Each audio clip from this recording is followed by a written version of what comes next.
No momento das comissões, nessa edição do OAB no Ar, nós vamos conversar com o presidente das prerrogativas criminais da OAB de Santos, o advogado Paulo de Jesus, que também dá aula de Direito Penal na Universidade Católica de Santos.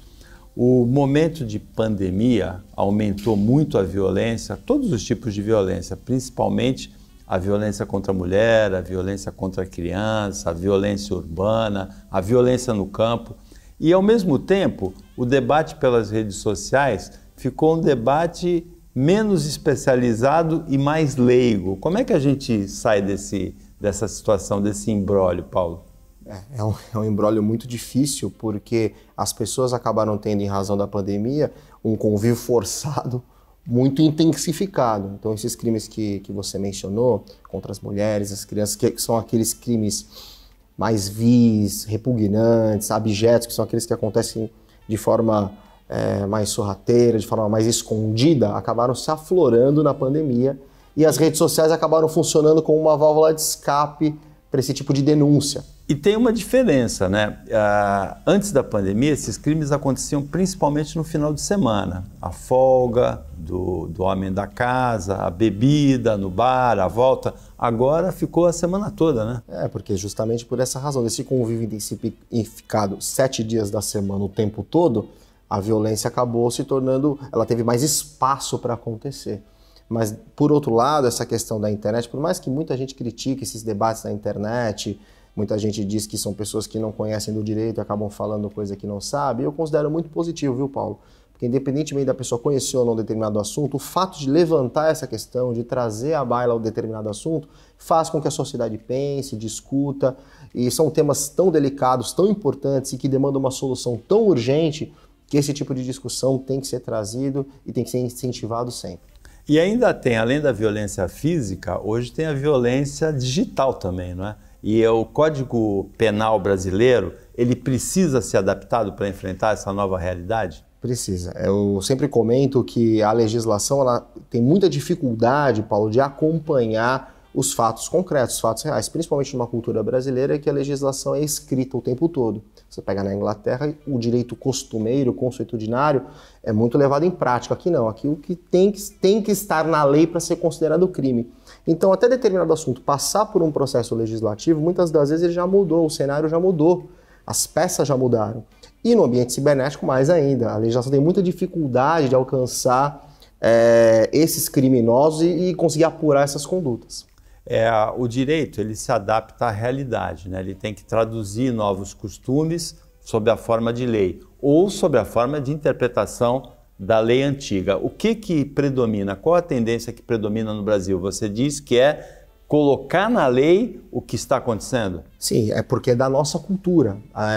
Tudo o que é considerado crime tem que estar na lei posta e publicada. Portanto, os crimes virtuais, que nós tivemos agora mudanças, alguns incrementos, já nascem com certas lacunas a serem preenchidas. Nós não conseguimos ainda atender todos os crimes que acontecem no ambiente cibernético, mas a situação mudou e melhorou muito de 2 anos para cá, com o advento de muitas legislações nesse sentido. O Congresso está atento, o Congresso Nacional, para essa questão? Então, nós aprovamos recentemente, esse ano já foi aprovado, mudanças em relação aos crimes cibernéticos, configurando a figura do stalking, dessa pessoa que é o perseguidor na internet. Enfim, nós estamos caminhando nesse sentido. Mas o Código Penal como um todo, agora levando em conta outros crimes, precisa de uma releitura, de ser modernizado para poder atender a sociedade melhor. E o Supremo? O Supremo, ele tem trazido interpretações, muitas das vezes, no meu humilde modo de ver, teratológicas, né? Distorcendo o que diz a lei para dar determinado entendimento. Como eu digo para os meus alunos, né? Jurisprudência tem para doce e para salgado, tem entendimento para todo gosto. O STF, que deveria funcionar como uma corte pacificadora, né, na interpretação da Constituição Federal, muitas das vezes ele traz mais dúvidas do que soluções. Agora, dá para o Supremo ser uma corte pacificadora com esse sistema, esse método, essa dinâmica de indicação dos juízes por presidente da República, com uma sabatina praticamente de enfeite pelo Senado? Nós estamos vivendo agora o momento do presidente da República indicar o Procurador-Geral da República. O Ministério Público Federal apresentou uma lista tríplice e ele, por força de lei, não é obrigado a atender, a seguir essa lista. Ele vai indicar um outro nome, o Aras. Eu considero que isso é algo absolutamente equivocado. Eu penso que nós deveríamos ter um mecanismo para apresentar nomes para que o presidente escolha dentro de um rol. Por exemplo, o Tribunal de Justiça de São Paulo, Tribunal Regional Federal, existem formas de indicação do 5º Constitucional, por exemplo, são listas tríplices que são apresentadas ao governador, ao presidente, enfim, para indicar aquele profissional para que ele seja um desembargador. No STF, não. No STF, basta você ter reputação ilibada, notável saber jurídico, a idade que a Constituição prevê, e o presidente pode indicar aquele que ele considera preparado. Eu acho isso muito pouco, porque nós temos que garantir a imparcialidade do juiz da Suprema Corte Brasileira, e com esse mecanismo nós estamos vendo que não tem sido fácil. Agora, você vê o próprio exemplo que você deu, a indicação de um Procurador-Geral da República fora da lista tríplice apresentada pelo Ministério Público Federal para o presidente da República, Jair Bolsonaro, mostra que a alternativa que se apresenta, a luta dos procuradores agora, é para colocar essa praxe em lei. Não deveria ser lei, não precisa ser lei. Se fosse na Inglaterra, o presidente indicaria um dos 3 da lista, né? Sem dúvida nenhuma, porque a própria carreira não indicou aquele que ele quer ver ocupando aquele espaço. Eu penso que, por bom senso, isso deveria ser levado em conta, mas no Brasil a legislação faculta ao presidente essa prerrogativa, que já foi exercida por outros presidentes também, de abrir mão das listas tríplices e indicar aquele que entende devido.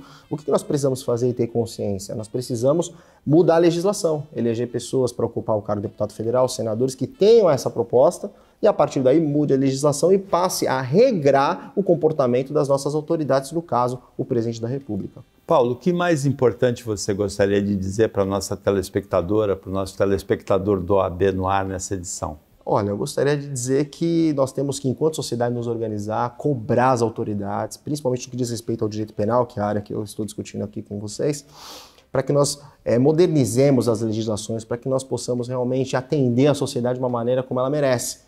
Porque hoje nós temos um Código Penal de 1940, com a reforma de 84, legislações esparsas, mas ainda está muito aquém de dar uma resposta satisfatória à sociedade, principalmente no que diz respeito à segurança pública, que nós não conseguimos dar uma volta no quarteirão sem nos sentirmos desprotegidos. Isso precisa mudar, Paulo. Então, o recado é que nós nos mobilizemos para que nós consigamos mudar essa situação o mais breve possível. Paulo, obrigado pela participação aqui na OAB no ar e boa sorte aí na presidência das prerrogativas criminais da OAB Santos. Muito obrigado, Paulo. Fica com a gente.